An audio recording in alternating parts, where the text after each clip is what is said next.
Good evening, everyone, and welcome to the Green Meadow Waldorf School's Waldorf 100 celebration. So this celebration, the planning for this celebration started a year ago. And so on behalf of the planning committee, which I'm a part of, which stretches around the world, in nearly every continent of the world, I welcome you on behalf of that group. Some of you may have watched in Berlin on the morning of the 19th of September, where a huge gathering from all over Europe, people, teachers, children, gathered to celebrate this special occasion. One of our own, Jonathan Steinruck, the camera loved him and they zeroed in on his face while he stood on stage singing with his class. He and his family just moved to Berlin over the summer. But it's 1,200 Waldorf schools, 2,000 early childhood centers that now exist out of this heroic act of, I think it was 14 teachers who gathered about 2 weeks before the start of school. Rudolf Steiner gave a course, very intensive. Actually, it was 3 weeks before the start of school. At the end of the course, he said, you will teach first grade, and you will teach second grade, and you will teach Spanish or German. And it's hard to imagine that those humble beginnings would land us here, where we're gathered to join our sort of strength for the future of Waldorf education. We gather with those around the world to celebrate and to fortify ourselves for the next century of Waldorf education. So most of you know the story, but Rudolf Steiner stood among his peers, his carefully selected peers, who would become the teachers. And it had, World War I had devastated Europe, and they gathered together with the understanding that everything depended upon their efforts. That the inner nature of the human being, the strengthening of the inner nature of the human being, was going to be the source of strength that would allow Europe to recover, to allow humanity to recover from the tragedies of war. And unfortunately, it's still true that we are standing, you could say, at a precipice, humanity as a whole, as we face the challenges of the 21st century. And I'm sure Rudolf Steiner at this moment would be undaunted, because I do not have the courage that Rudolf Steiner had, but I feel undaunted. And I feel undaunted because of my colleagues, my students, the parents who have come to partner in this task of changing the world. And so we're here. I forgot to say thank you to Emmanuel. But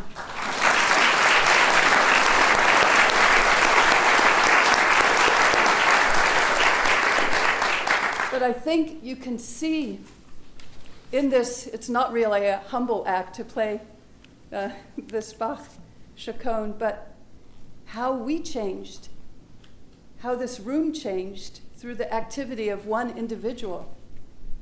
And this is what Rudolf Steiner said to each and every teacher. It depends on you changing yourself. And that's what I say to all of you tonight. It still depends on us, each changing ourselves, so that children see that the outer pictures that the world presents them, that's not the reality. The reality is the world is changing. The world is hopeful. The world is beautiful, and the world is truthful, no matter what. And so I guess I'm very happy to welcome all of you here and to know that we celebrate on behalf of those teachers who have gone before us also. The ones who built the stone walls out around the campus, the one that cleared Mary Daly Field and maybe Wolfson Field, as we now call it. That's what they were doing. Now we have a stage to stand on. But the task is no less daunting. and it's no less exciting. And so I welcome you here to be inspired by this evening, to take up your part in forwarding the mission of Rudolf Steiner as an individual. It wasn't just the Waldorf school that he was connected to, but this was really something very close to his heart. And so was Eurythmy, which we'll see later this evening. And so on behalf of children everywhere, not just in our Waldorf school, but in those countries that are war-torn and not gifted as we are, for all of them, we stand together this evening to celebrate the accomplishments of Rudolf Steiner, but I would say the humble beginnings of Rudolf Steiner, because each and every one of us carry the responsibility not to finish this task, but to carry it forward. So I know that's why you showed up here. Otherwise, you wouldn't be in the chair. I'm very happy to see you here. It's going to be a very exciting evening. So thank you on behalf of, I'm Laura Radefeld. I'm the Collegium Chair. Thank you for coming on behalf of Green Meadow Waldorf School.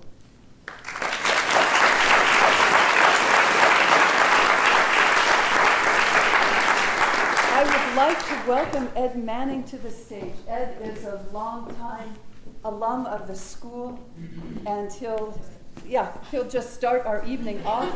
I also want to say that there's a little program change. We will have our reception at the end of the music that will come back with Emmanuel and John, who will be introduced later in the evening. So the intermission is at the end, okay?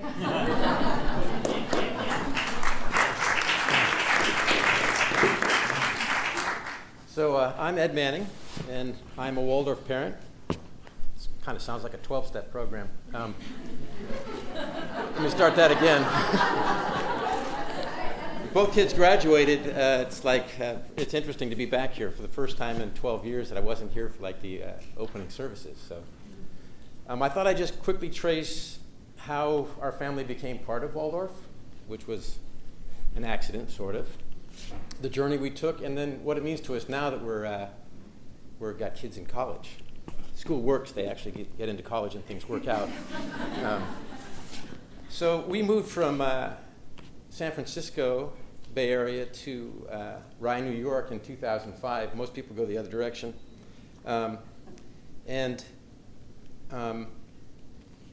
We went there primarily because there was the dot bomb, and the company I was with was doing great, except it had no money. So we decided to go to Rye because there was a public school that was rated in the top 1% of the country. And this is all right, we'll get there. We got a public school. And in the first couple of weeks after the kids started, so our son Elijah was 5. Reg, you out there somewhere? 5 and 7? First and third grade. And they approached us one morning at the breakfast table, and Dylan said, "We'd like to have a family meeting." I said, "Okay." And so, they had an expression on their face as if, the window had broken or somebody had super glued the dog to something. It was like, it was just one of these moments. You knew something was coming up. And they said, how you tell us that it's okay to make mistakes? We said, yeah, yes, that's right. And, we waited for the shoe to drop. And then they said, well, you and Dad made a mistake. And you moved us back to this school, which is, they pipe in the national anthem. They march us around. If there's no outdoor, we have to sit inside. And then they put a bucket of change on the table and said, we'll pay for the trip back. And it was like, oops, as a parent, it's like, so I just ignored it. Reggie immediately started searching all the schools in the tri-state area. And then come summer, she said, hey, we're going to go to a Waldorf school. And I said, great, what's that? And then I realized this is 33 miles each way from Rye. And it's a private school, so there's this freebie here in Rye. We have this exorbitant Westchester taxes, and that doesn't apply to this private school. So Reggie has a saying, if a husband speaks in the forest and no one's there to hear him, is he still wrong? So we moved. We actually sent the kids here, and I was very skeptical, as I mentioned at Elijah's graduation. Like in the first week, he comes home knitting. And they have something called eurythmy, which involves gowns and dancing. Other parents were talking about the Fairy Creek, which from San Francisco, you're not quite sure what that all meant. And Dylan, or one of the kids said, Dad, how do you felt? And I'm thinking, idiot English department, right? And I told her, honey, it's how do you feel? You know, it's like, so this was all very confusing. And then the first parent night, I saw Bonnie. Are you still out there somewhere? Yep. So we have the first parent night, which for me was pretty dramatic because we sat in a circle with flowers in the middle of us. And when Bonnie speaks at these, it's like snow falling on a branch. It's like, you know, you lean forward, and as I said, it was so calming. It was nerve-wracking. People talked about how they felt and feeled, maybe. And it was strange. But after a while, actually, I got into it, and I thought, okay. You know, I became not just a convert, but an evangelist. Because the kids, the spark for learning sort of came back. It was like, you know, there's no more like we got to go to school. It's like, yeah, this is a great school. And, you know, we got into it. All of our friends, on the other hand, and a lot of our family members thought we'd lost our minds. Like, what are you doing at this school? You know, without TV, without video, the kids are out. Like, right, Alexa, what time is it? I mean, the technology is not out of our grasp at this point. So one of our close friends, who's actually the executor of our will, should Reggie or I be killed in a tragic knitting accident, he thought we'd lost our minds, but he came over here, as he's a great math guy, and he came over here and advised the math department one afternoon and was here for the day, and he called us unsolicited and said, you guys made an amazing decision. Kids are great. They talk to us. There's no fear. It's just a great environment. We're not taking your kids there if you die, but it's a great place to go. And that's sort of it that he described is, I think, what actually brings us together and brings us to the school. Because the kids don't just learn stuff, they like live it. So they're not just studying art, they draw, they felt, they paint, they're musicians, they're in drama classes, when they're learning music, they're also, you know, learning at the same time they're playing whole notes, half notes, quarter notes. I can go further than this, watch. 8th notes, 16th notes, 32nd notes. And they, as they get into high school, they read Homer. They add extra verses or end of the last chapters to Homer. They Dante, Inferno, help me out here. Another level of hell that they have to come up with on their own. It's an amazing process, and they don't just learn a foreign language. A lot of them go on exchange and live a culture and learn the language. It's a perfect mix. So it was a great ride. I worried a little bit, like, you know, okay, what happens after, you know, Waldorf? So our daughter's at Kenyon. How is it? Good. So it's working. There is life, and it works out well. Our son is also out there. And, you know, as I think of Waldorf being, not just the Waldorf education, being in its 100th year, and some of the bad press that the school got that wasn't really deserved earlier in the summer, you think, you know, well, maybe 100 years, it's tired. You know, it's kind of an old education.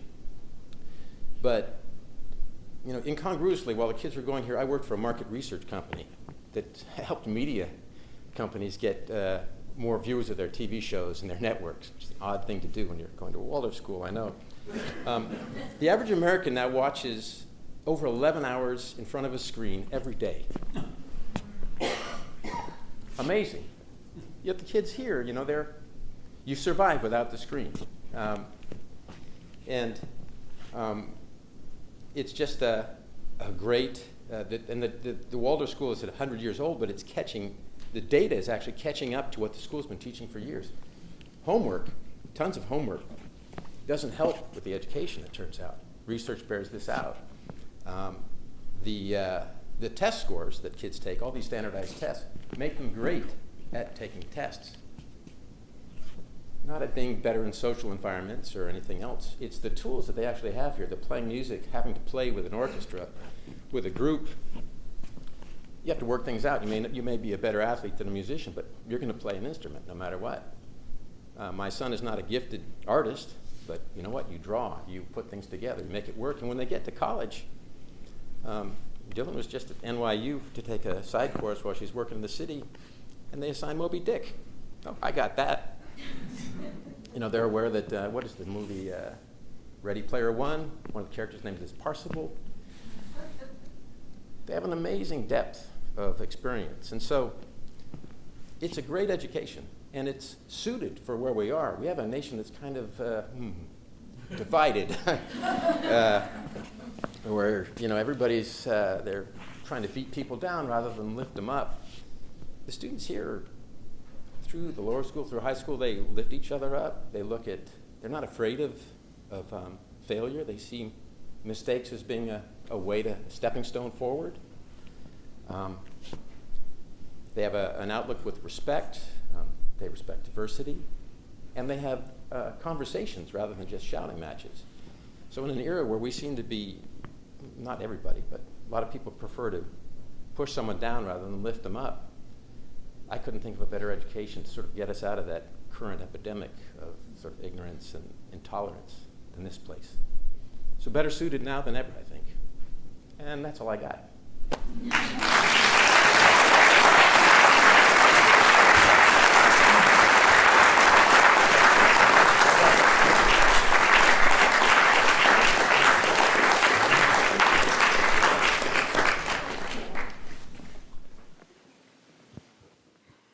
Wish I had one of those green visors on so I could see you all better.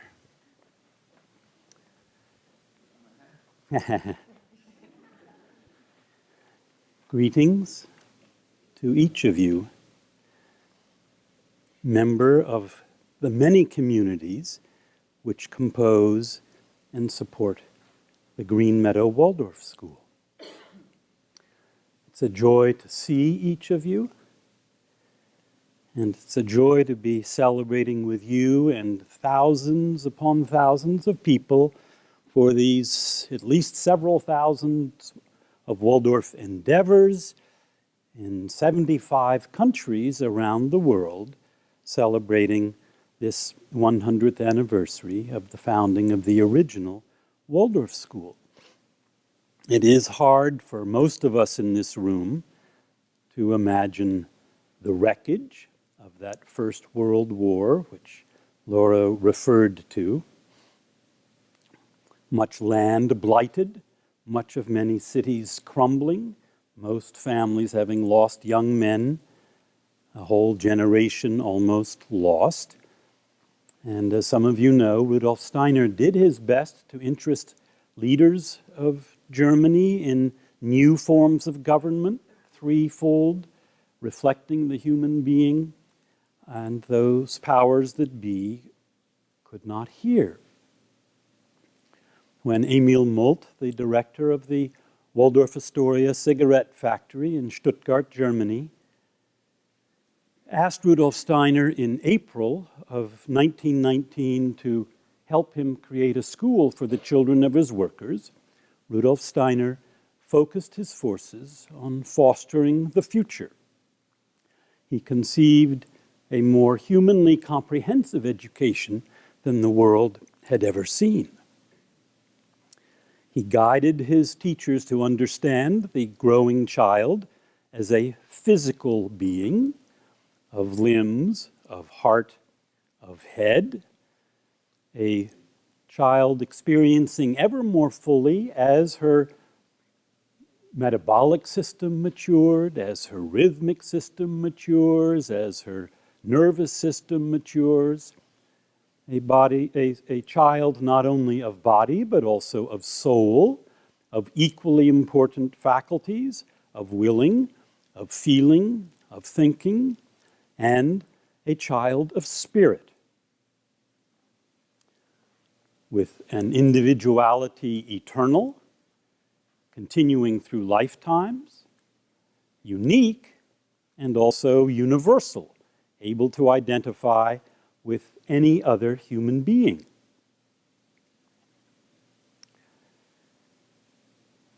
Imagine the courage and imagine the imagination for Rudolf Steiner to conceive such an education in April and to deliver a school with 8 classes, each of which had about 50 students, in September. Having trained the teachers, as Laura mentioned, she didn't mention a secret, a eurythmy secret, which was that Emil Molt's son secretly sewed a pocket into his eurythmy gown so that his pet mouse could experience the joy of the inaugural celebrations.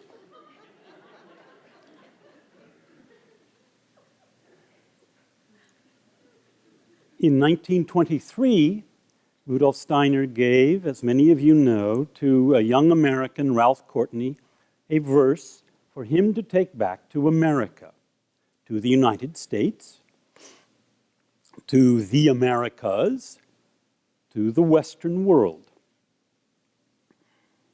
And it goes like this.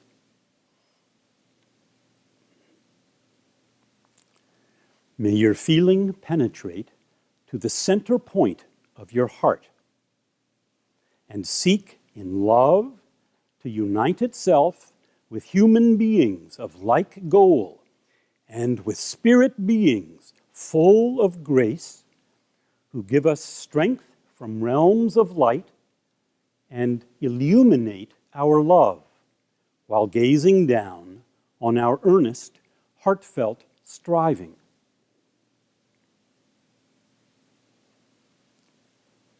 Imagine the courage and imagination for Ralph Courtney and Charlotte Parker and other young friends to choose this land along Hungry Hollow Road and begin growing plants biodynamically for one of the first vegetarian restaurants in New York City.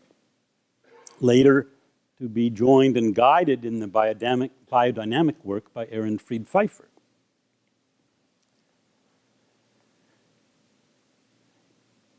When Nazi Germany, first of all, imagine the courage and the imagination to create the first Rudolf Steiner School in the whole Western Hemisphere in Manhattan in 1928. When Nazi Germany closed all of the German Waldorf schools, imagine the courage and the imagination to tend the flames, to keep the seeds, and then, after the war finally resolved itself, to reopen all those Waldorf schools in Germany. Imagine the courage and the imagination for Stephanie Jones and Mary Daly to start, right next to our dear little green meadow, lo and behold, a Waldorf school in 1950, a school which is now 69 years old and exploring how to evolve.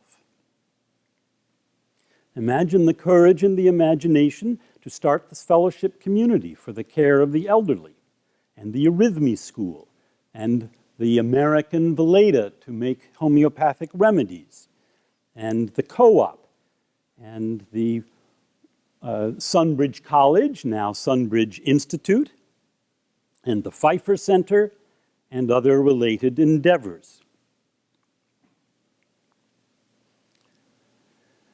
How can the Green Meadow Waldorf School and Waldorf education renew itself? How can it fulfill Rudolf Steiner's ideal to eventually be able to serve all of humanity? Or will Waldorf education just roll over and die, having had a pretty good stint? There are both exoteric and esoteric perspectives which have recognized that it often takes 100 years to determine whether something will be, a work or a creation will be of enduring value or whether it will just pass. I come to you tonight with a plan for the future of Waldorf education. I have charted the course from here to there. Google Maps. Sorry. MapQuest. I've got, oh no. I don't know. How are we going to find our way? Well, I don't know, but I do think the key is those of you who are presently here. And I do think that so long as you tend the earth, the foundation upon which this school rests, so long as you tend to the plants and the flowers and the vegetables and the bushes and the trees with the help of our friends at the Pfeiffer Center and at the Fellowship, so long as you tend well to the animals, so long as you pay attention to the insects and the birds and the clouds, so long as you keep an open mind at least to the gnomes and the undines and the sylphs and the salamanders and the flower fairies, those long forgotten, largely invisible partners of ours, so long as you listen deeply to all of your parents and all of your grandparents and all of your students and all of your colleagues and all of your neighbors and all of your board members and to anyone whom you may happen to meet as you circulate around here, who knows who will become a student or a parent or a colleague, so long as you work to know the outer communities who so far do not know Waldorf education, so long as you open the windows and doors of the soul to listening to each other with genuine interest, so long as you're striving to open the windows and doors of the spirit, so long as you are listening to the being of the Green Meadow Waldorf School and to how it may be striving and wishing for our help in its continual becoming, I do have confidence that our school will renew and take Waldorf education forward. Here we are in North America. Some of our spiritual ancestors, like Ralph Waldo Emerson and Walt Whitman and Emily Dickinson, were pioneers, explorers, finding language to help us recognize the value of the individual I. Trust thyself. Every heart vibrates to that iron string, said Emerson.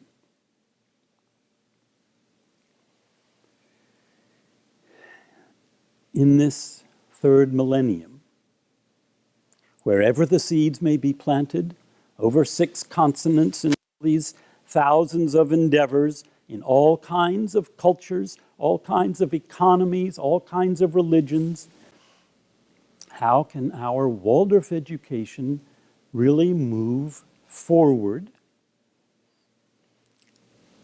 I think that almost regardless of place, our time asks of us to be working, to be acting as pioneers, as explorers in the threshold, in the meeting place, in the interface between the individual and the group.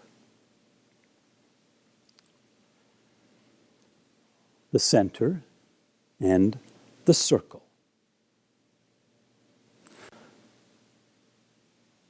Each eye, the center of the circle, and yet not just spatially, not just physically, but soul spiritually. Each eye has to be the soul spiritual center of the circle, while at the same time simultaneously being on the periphery of the circle. Toni Morrison our Nobel novelist and longtime NIAC neighbor, whose gatherings our students and alumni often catered, Toni Morrison said, "I refuse the prison of the I, and the open spaces of the we."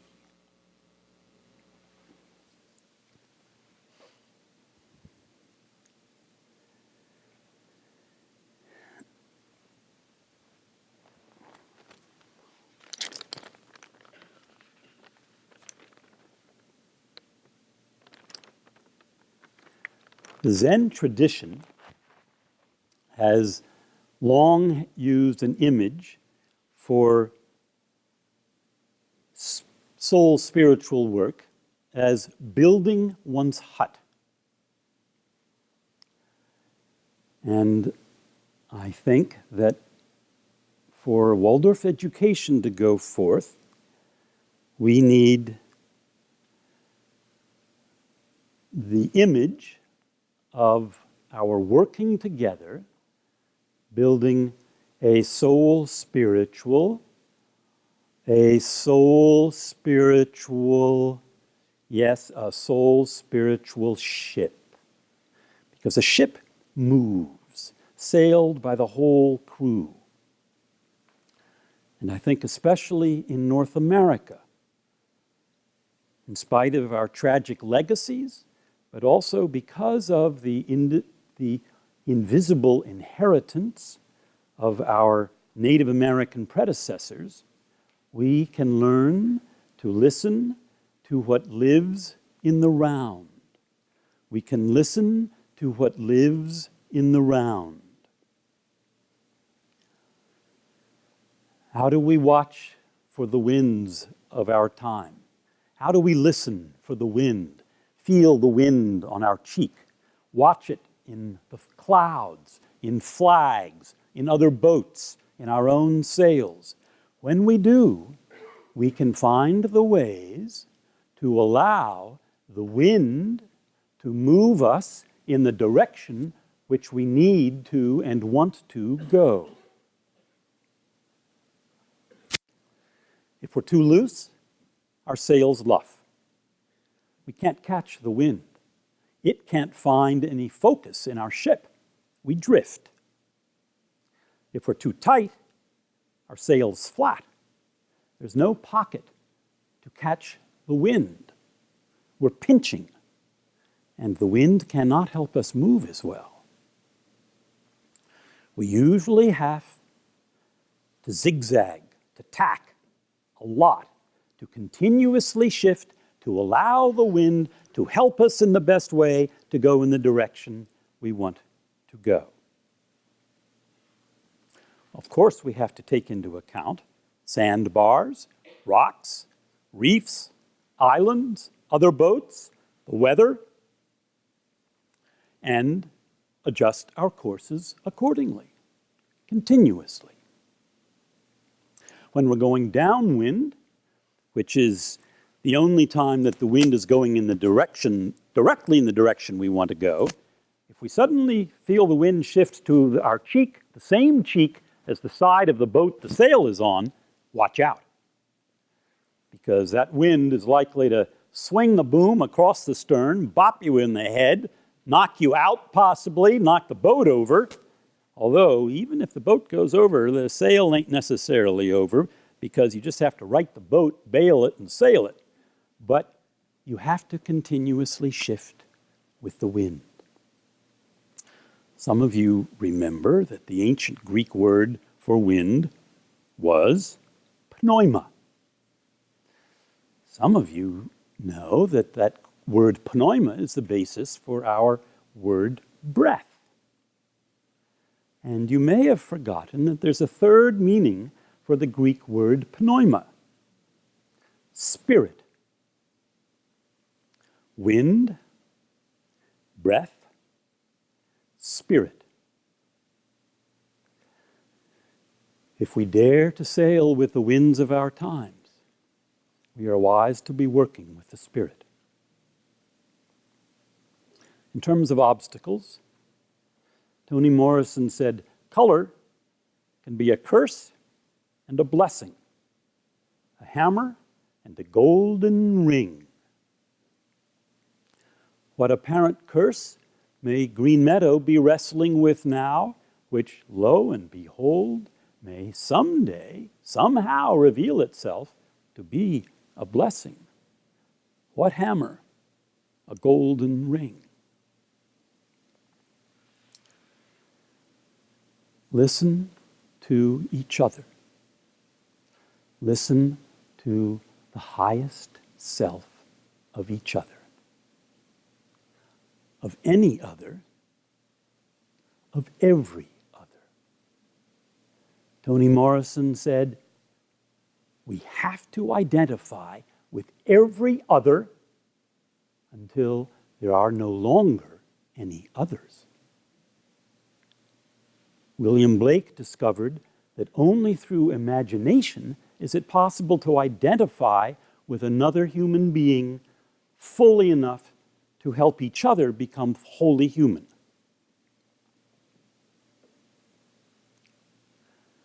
Each of you is, also echoing something Laura said, each of you is what Goethe called the decisive element. And when you practice the courage and the imagination to help each other become the decisive element, you are building the ship together. And all I know is that's the essence of the future of Waldorf education. And with best wishes and blessings for this task, I would like to close with Rudolf Steiner's Verse for America.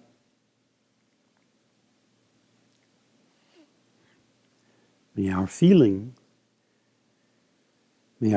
penetrate to the center point of our heart and seek in love to unite itself with human beings of like goal and with spirit beings full of grace who strengthen us from realms of light and who illuminate our love while gazing down on our earnest, heartfelt striving.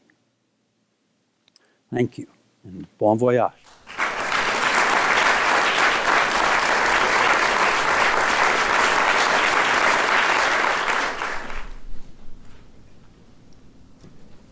John mentioned the many organizations that have grown and developed here out of the work of Rudolf Steiner. And Green Meadow is one of them, and another of these organizations is Eurythmy Spring Valley, which is just a stone's throw away.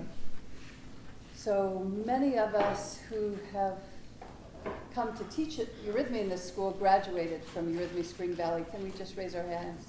The alum. There's a few. What you may not know is this is one of the most highly respected schools in the world. The school itself and the quality of its graduates, but also the quality of its performing group. They're asked to travel worldwide, and they do that, but they're also willing to come here and share with us this evening. So from Eurythmy Spring Valley, and I also wanted to say about half of them are Waldorf graduates in the ensemble at the moment. An impromptu number 5 in B minor. Is it Jean Sibelius? I should have asked. Jan. Thank you, Sibelius, in Eurythmy Spring Valley.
Good evening. Can we take the lights down a little bit on me? Is someone at the lights? Yeah, great, thanks. I can see a little better. I'm Nathaniel Williams. We've already had a full evening.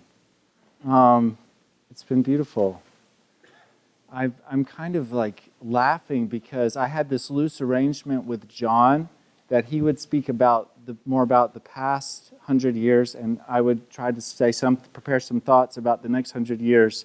But then he kind of concluded, I think, with what the most precise definition of the next 100 years could be, which is a series of metaphors about sails and wind.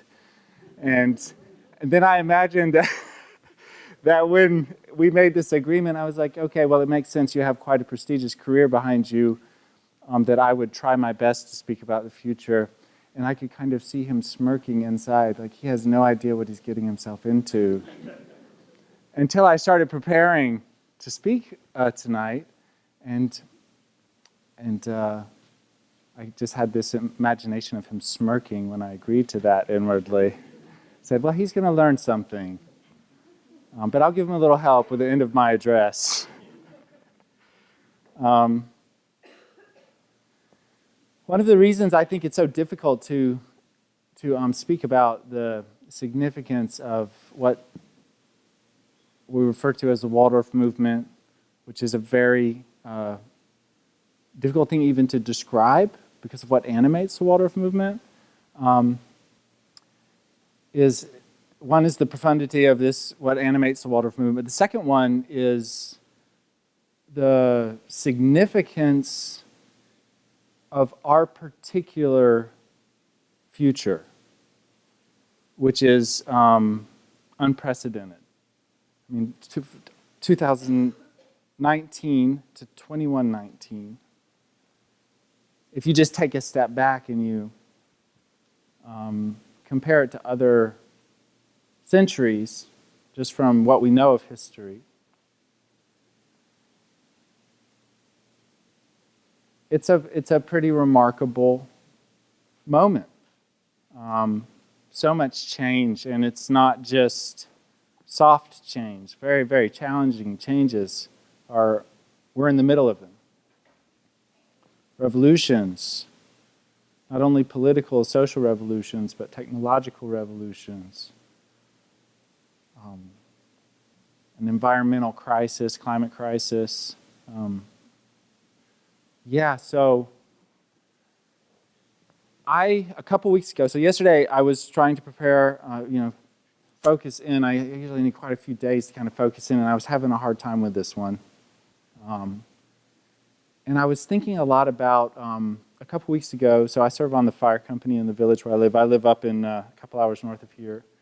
And the tones go off on the pager. I don't know why we still use pagers, but we do, like the old doctors in the 80s. And it's a structure fire in my village, and the address is actually of a building that's connected to a building that I'm renovating for some programming that we're developing in the initiative that I work in, which is called Free Columbia. And so I'm first on the scene with some of the other volunteer firefighters, and this is how it rolls down. First officer on the scene establishes command. If it's a structure fire, all the other the brigades and also companies from neighboring villages and towns. In this case, the ladder truck came from Hudson, which is a very serious piece of equipment. Then we arrive. There's smoke coming out of this building. It's connected to the building that I'm speaking about that I thought was initially on fire. We go in. We do a lot of damage with water, but we put the fire out. We have to tear open 2 walls. All the while we're doing this, of course, neighbors are gathering around, and there's this one team of firefighters that sits across the street, and they have special colored uniforms on with FAST written on them. And they're just sitting there. They come to fires like this because if a firefighter gets stuck inside, they only have one job, and that's to get people out of burning buildings, not to put fires out. And so they just always sit there. They always just look so contented because it's very rare that ever happens. But we all feel reassured that they're there. And when the fire is put out on a start, we're lucky. We put the fire out. We saved the building. Companies start to go home.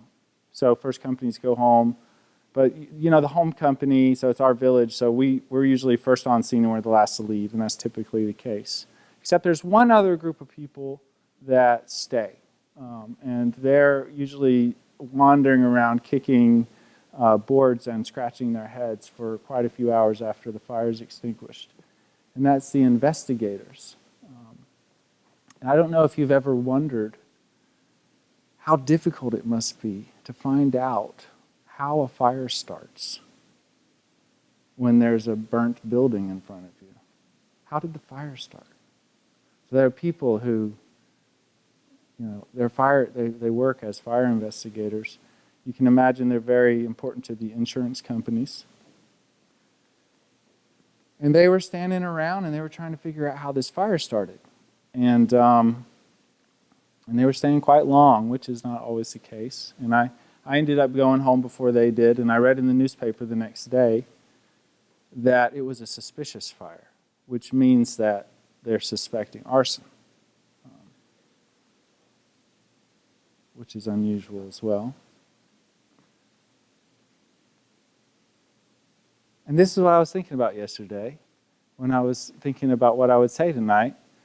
Because I live in this little village. There's 1,200 souls in the village, and maybe 18 of us got together in solidarity with the climate strike yesterday, which, like the Waldorf celebration, is happening all over the world. Yesterday I haven't read a lot of news articles about it, but I'm sure there were millions of people all tallied all over the world. And I've been seeing this picture of this young woman who continues to inspire more and more respect for me. Her name is Greta. What is her last name? Thunberg? Yeah. Okay, I'm just not going to try again.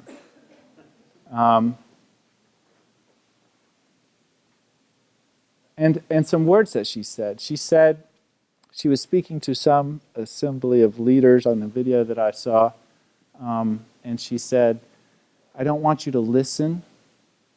I don't want you to be nice.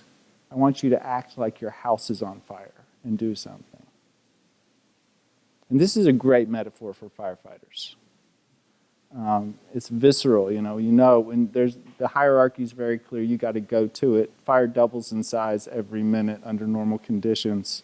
That's why you practice putting your turnout gear really fast. And that's the metaphor she uses for the situation that we're in right now from a perspective of the environmental crisis and climate change. Act like your house is on fire. And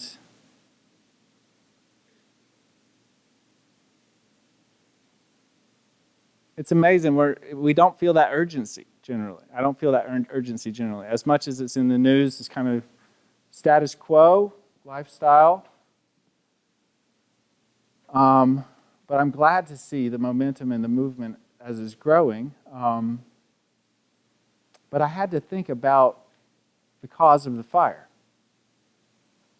That's why I was thinking about these investigators during the climate strike yesterday. And I was thinking, what is the cause? Okay, we get the fire out, which the Green New Deal, some pretty serious regulation of the fossil fuel industry, changing our economy. We're all part of this, of course. There's no innocence here. What's the cause of the fire, though? And I think I'm suspicious. I want to know how the fire starts and how it spreads. And conventional wisdom, it says that we can really find the origins of the environmental crisis and the climate crisis during the Industrial Revolution. Also with the advent of the fossil fuel economy, the extractive fossil fuel economy. And a large amount of the tactics for dealing with the situation are related to addressing those issues, which I'm all for. But there's something, I think there's even a much deeper challenge, and it is related to one of the most promising and one of the least understood characteristics of the Waldorf movement that has now been around for 100 years, and you'd hope that it would have been able to come to word and be understood better. And I have chosen that a very specific thing to focus on. And I have good faith that you can get a feeling for the whole from a part. So if I do justice to one little thing, something of the spirit of the Waldorf movement in the coming century might shine through. This is one I find to be extremely significant. And speaking of unfair press, did anyone read the Guardian article about Waldorf education I forget, it was like a couple months ago? I was asked to do a market study for the Guardian last month, which was great because I got to be in a market group and give them all this feedback about that article. I was randomly selected as one of 28 people. But this is my more robust commentary on the unbelievable grotesque, which is typical of a certain light-handed approach to the Waldorf movement in some areas. How we talk about these things is so important. I think that the profundity of language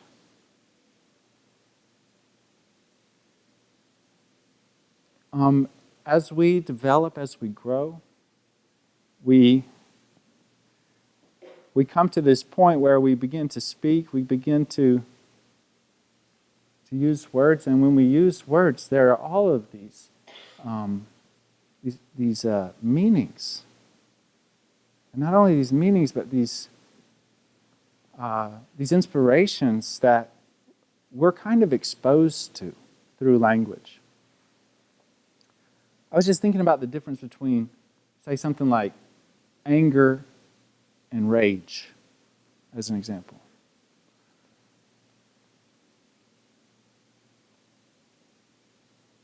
Where is that? It's amazing. Such a simple example. You could also take excitement and enthusiasm. Or you could just take any 30-second segment of John's address. And there's this world of subtle, intangible meaning that constitutes human experience. In fact, through language, we literally can look directly into the spiritual constitution of the human being. In language, we can, and the imagination and thinking that we experience in relationship to it,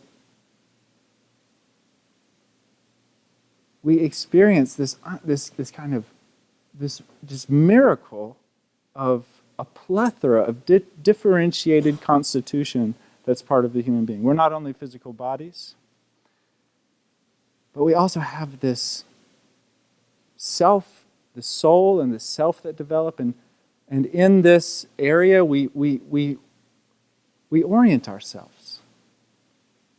We find direction. We find meaning. We find things that we want to live for. We find things we want to work against. We're able to apprehend the subtleties and the complexities of other soul spiritual aspects of other people. It's happening all the time. But it's not only personal, it's like democracy. Democracy. What a word. Democracy. Democracy.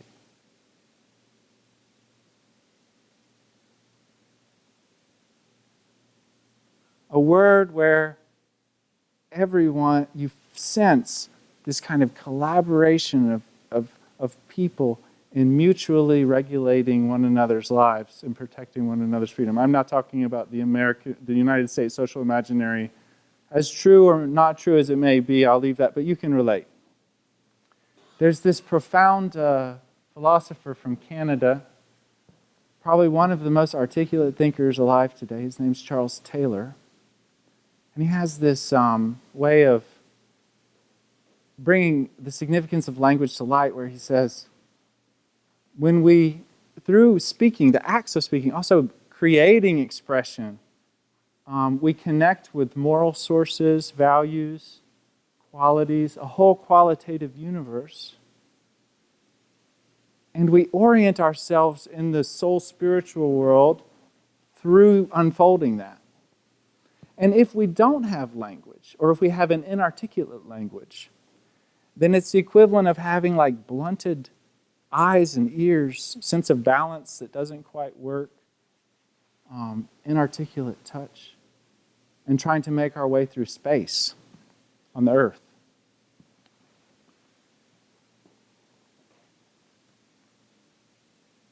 And, you know, some of y'all might be saying, I see where he's going with this.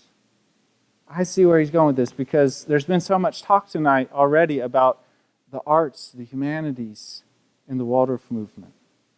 And you may be familiar, one of the great debates in educational philosophy over the last decades was the debate of the two cultures, the humanities and the sciences. And Waldorf schools, they would definitely fall on the humanities side of that debate in the popular conversation. And when you read the article, for instance, that I'm referring to, or some of the other kind of grotesques that have been put out there, it would only reinforce this kind of interpretation of the Waldorf movement. But you know what? I want to challenge that whole framing. And I think that the Waldorf movement itself challenges that framing. And I feel like this is a hidden, significant part of the movement, which is one of the most promising and important movements for this day and the next decades to come.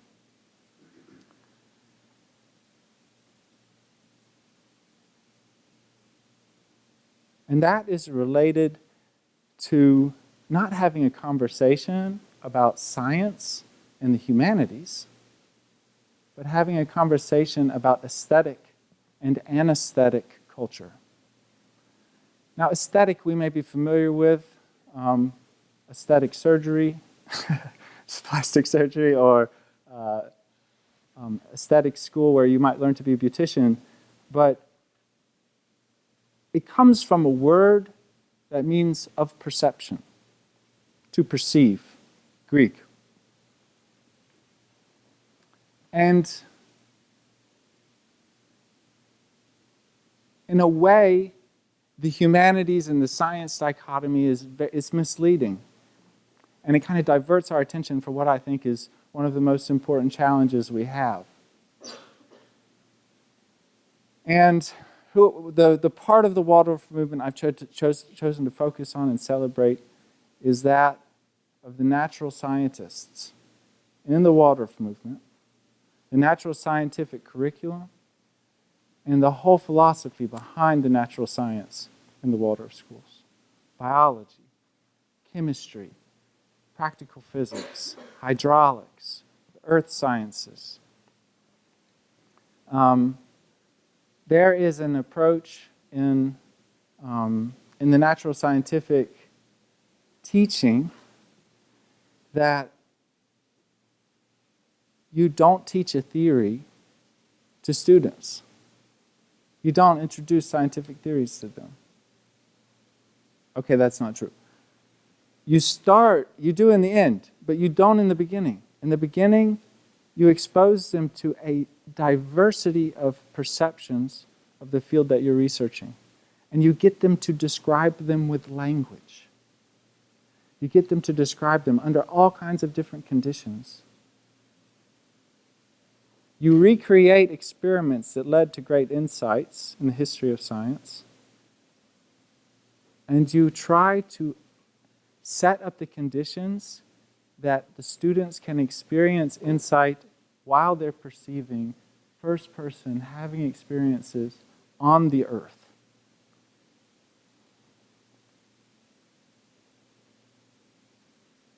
Some of the heroes of this approach to natural science are Manfred von Mackensen, Craig Holdridge and Henrika Holdridge at the Nature Institute, but also Georg Meyer, who wrote a non-reductive physical optics book that's used in Waldorf schools around the world.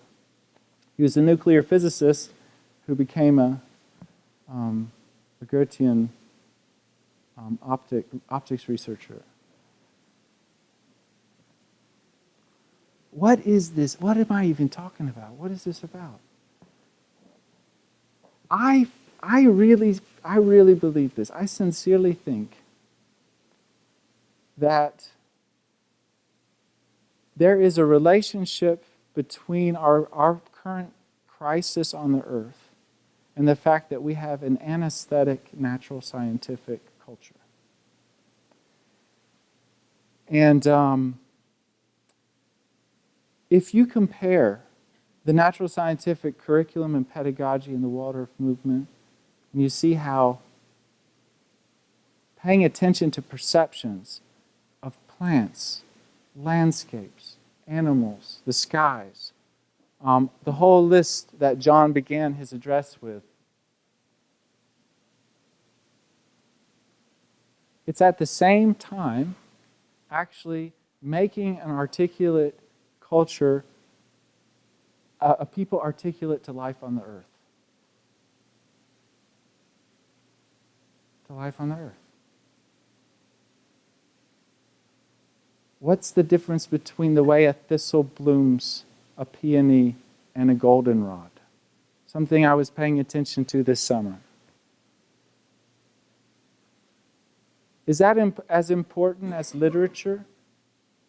If we can't speak about that, if we can't tell the nuanced difference in the fact that how active is the calyx in a thistle plant, for instance, and it's one of our native plants or even weeds, but we don't know because we're really inarticulate from a perspective of natural science when it comes to perception and experience. Now, one of the political, social qualities of aesthetic education of the arts is that when you approach another person and you're raised doing a lot of art, what happens is there's an instinctive orientation towards a person as if you're expecting to meet something like you would meet in a great work of art. When you approach a great work or a work of art, it doesn't have to be great. It can be in elementary school, your own art. It's a surprise. You look at it and you have wonder and reverence towards it, and something comes through it, something radiates through it. And in a similar way, you can encounter another person, and if you have an aesthetic frame of mind, you sense you have a kind of predisposition of reverence towards that person. What am I going to hear? And you wonder what kind of a culture would be interested in like radio programming like This American Life, where you just listen to people's stories with a kind of reverence. And I think that part of it is related to the tradition of the liberal arts education, the humanities education that we have in the United States.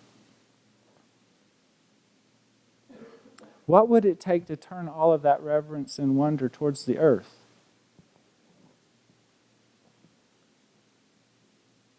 Right now, the culture of knowledge that we turn towards the earth is a culture of knowledge where our experience is really epiphenomenon, and what really makes up the earth are our theories in physics and chemistry and nanotechnology that we're developing, and models that we've created, theoretical models, theory-driven science. But we don't appreciate our own situatedness on the earth.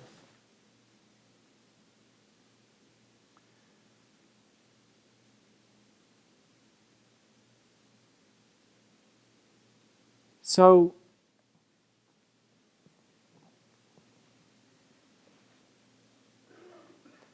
that might be hard enough. Like that might be bad enough. I saw these kids climate striking, and everyone's like, you know what they're climate striking for? They're climate striking so that we put out the fire that Greta's talking about. And I think that's true. But you know what else I think is true? I think they were all looking for Waldorf schools.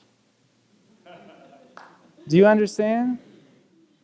No, I mean that because I sincerely think that sustainability in the long run is connected to an aesthetic, natural, scientific culture. One where we become articulate dwellers on the earth because we love the earth in all of its differentiation and appearances. And where all of our research practices, we use our thinking and our language in order to describe all of the nuances of the earth. We don't give up theory, we don't give up research, but we practice valuing perception and first-person experience on the earth. And this may be a tall enough order. And this is when I thought maybe John's whole notion of me learning something and this isn't correct. Maybe he just pawned it off on me because he knew it was a terrifying task. Because if we're in a time period where culturally we seem to be numb, flat, and vacuous in our ability to really creatively feel that we can live sustainably on the planet, at the same time, there's something taking place which is utterly transforming our Constitution from another direction. I've had the opportunity to teach a couple hundred students over the last years at the University at Albany, and when I walk around campus, I'll see them sometimes, and one thing that's really stood out to me is how easy it is to walk by one another without noticing. Wait a second here.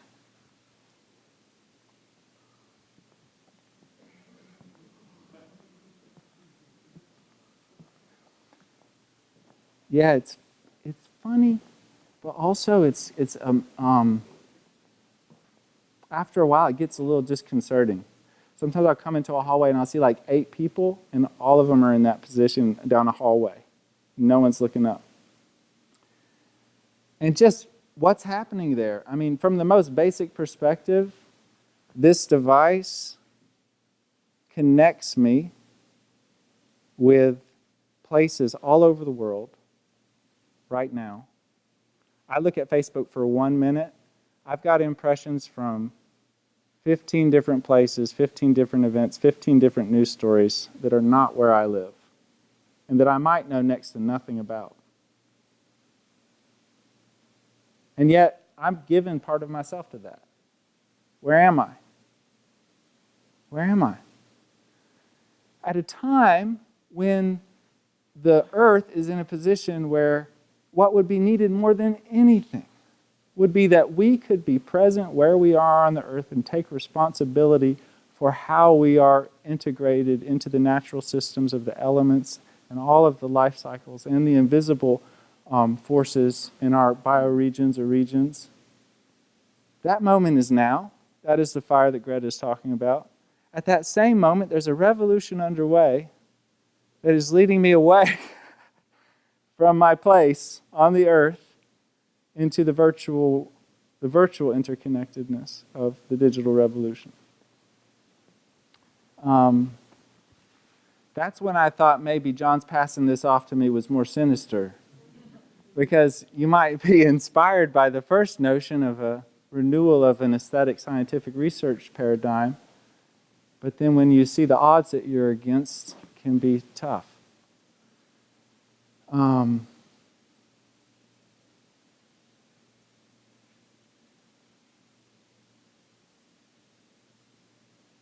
So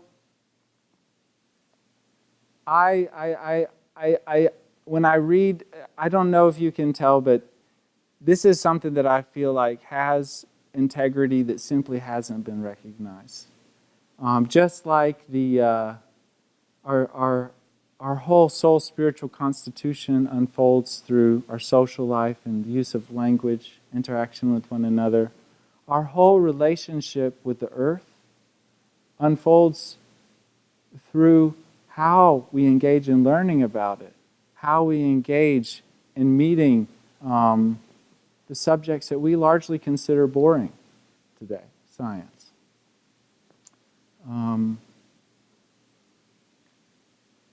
And so actually our whole earthly constitution, I mean constitution as a person of experience, the horizons of experience where I should be sensing the earth, it's kind of numb. It's kind of empty.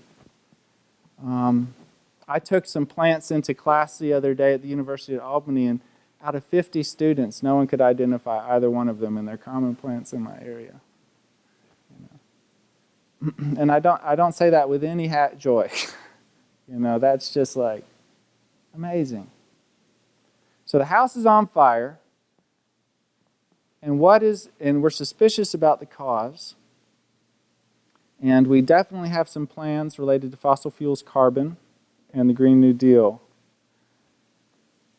But there are certain inspirations that have been cultivated within the Waldorf movement that are simply embryonic.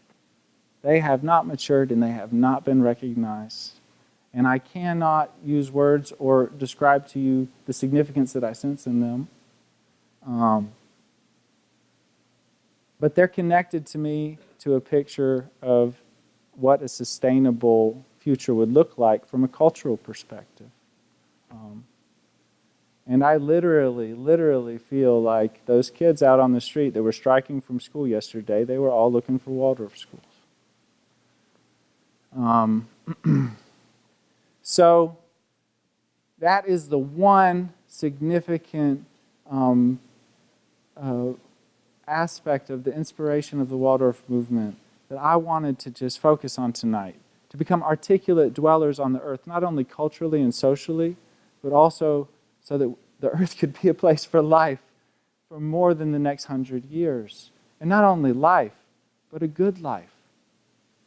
The climate crisis is one thing, but if you know about the pressures from the way that we are living economically and the biodiversity crisis, there are a huge amount of issues that we're largely asleep to. And you know who you go to see when you need to go to sleep. It's the anesthesiologist. And perhaps that's a good picture for reframing the whole discussion about the humanities and the science debate in education. The Waldorf schools are not simply humanities schools. They are not simply schools where they have a huge amount of creativity and literature. They are aesthetic schools. Scientifically also aesthetic schools that make people also love the earth, or help people love the earth. Make would not be that good. As well as all of the social virtues that it brings with it that have already been brought up tonight. I am doing a lot of thinking about this right now, and I actually am going to try to start a pilot program for higher education in this direction starting next year in 2020, called the MC Richards Program. And I do feel like this is an impulse in the movement. It's not only significant for high schools, but it's broadly significant for culture and for colleges. I just arrived from a weekend retreat on contemplative life in higher education with about 18 educators from colleges around the country. And it's very difficult sometimes to sense that the significance of what is alive in this movement is often not recognized, even by myself or other colleagues who champion it. And I welcome this moment to try to call to attention some of that, which I believe is the future-bearing part. And I hope that there are more and more Waldorf schools for all those kids that missed school yesterday, so that we won't only get the Green New Deal and regulate the carbon industry, our own carbon consumption in the carbon industry, but we'll also find ways that we can live on the earth out of a kind of connectedness and love of living on the earth. Thank you for your attention.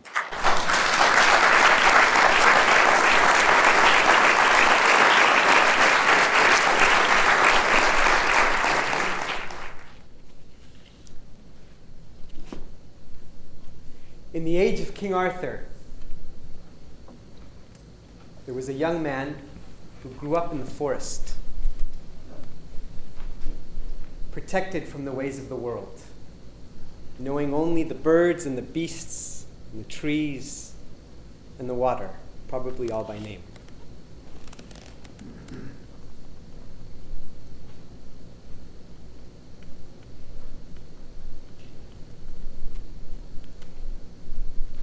One day he set out on a quest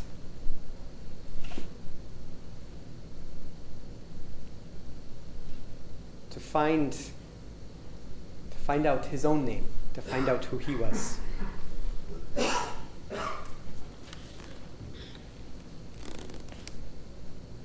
And many things happened in that journey.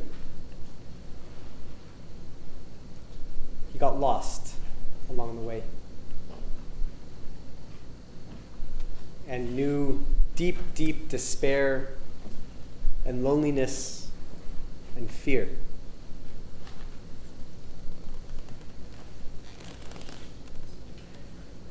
And then, towards the end of the journey, he meets a stranger. Someone who is very different from himself.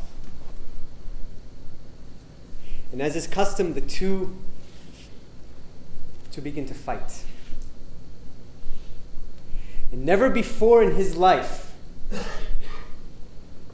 had this young man met an opponent of equal courage, equal strength, one moment, his sword breaks, and the two stop, and they ask each other. The stranger asks, "Who are you?" The stranger's name is Firifez. He comes from a land called Zazamank. They say his skin was spotted black and white like the magpie. And our young man, his name is Parsival, which means, among other things, to pierce the veil. And it is through their meeting and their reuniting that they were together able to complete the journey or the quest that he had started alone.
like to thank everyone here tonight. And thank you, Laura, for inviting us to come and play, and John and Nathaniel. And this is the last little tango that we love to play.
Evening, everyone.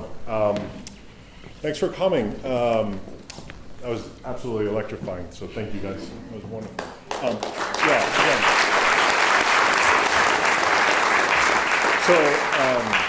My name is Alex Freuman. Most of you here know me as Bella's son.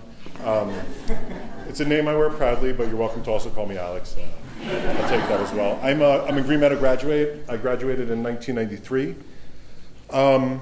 I am also now the board president. I've been on the board since 2012. I am the father of Max and Stella, who are twins in the 3rd grade here at Green Meadow, and their teacher happens to be Dan Bieber, also a Green Meadow grad. You might be noticing a Green Meadow theme in my life a little bit. But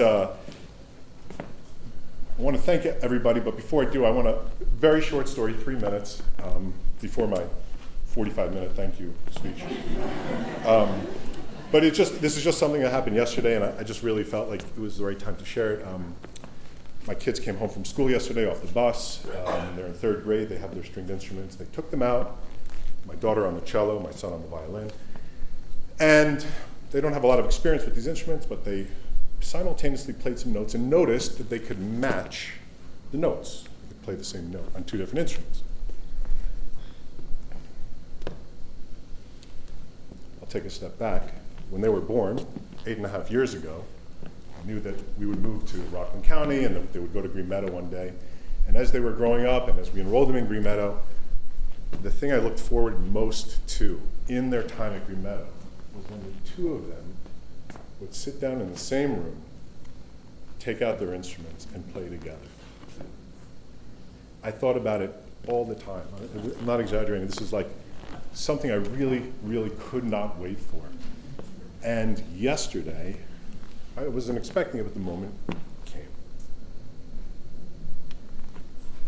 It was 2 3rd graders playing, their instruments, and they sounded as good as you'd expect 3rd graders to sound.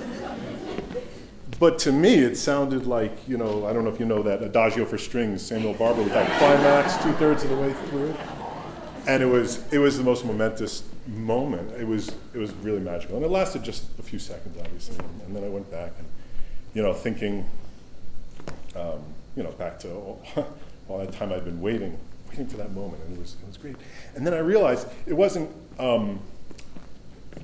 it's not that it sounded beautiful. That's what I realized. It didn't sound that great, but it was that I was present.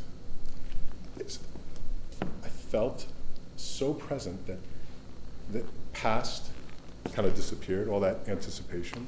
I didn't worry about the future. And in those few moments, I was there, present with my listening to my kids, and it was incredible. We're here to think back to the past 100 years and how far we've come, and to look ahead at the next 100 years. Right? But sometimes we need to be reminded about the present. Right? It's hard because, the history is infinitely long, the future is infinitely long, and the present's just the boundary between the past and the future. Right? And it's hard. We have to kind of magnify that moment sometimes. I forget about it, and sometimes I need to be reminded to be present. A wise man once said to me, and it's a wise man who tonight is wearing a blue shirt with a gold-colored tie, once said to me in class, "Be here now." It was a joke from among my friends for many years after. We would recite, "Be here now," but how apt, right? How true and how important. We've made it here 100 years as a Waldorf movement, and let's celebrate that tonight, right? This is amazing. Let's admire what we've accomplished as a movement, what Green Meadow has accomplished, recognize how strong we are, and how exciting the future will be for our school, and let's just be present. And presently, there are refreshments waiting upstairs that we need to consume, but we should be present with one another and listen to one another and hear from each other's highest selves in that room. Before we march upstairs to enjoy ourselves there, I just want to thank everyone for tonight. John, Ed Manning, thank you. Nathaniel Williams, thank you very much. The music, John and Emmanuel. That was great. The Eurythmists, thank you. I also want to thank Lynn Wu and Avery Lose. I mean, they're so hardworking and they've made this tonight so special. Most of all, I'd like to thank Laura Radefeld for all of her work, not only for bringing tonight together, but all her work at Green Meadow in these past months, right? These challenging times. If anyone can take Waldorf education into the next 100 years, it's Laura Radefeld. So,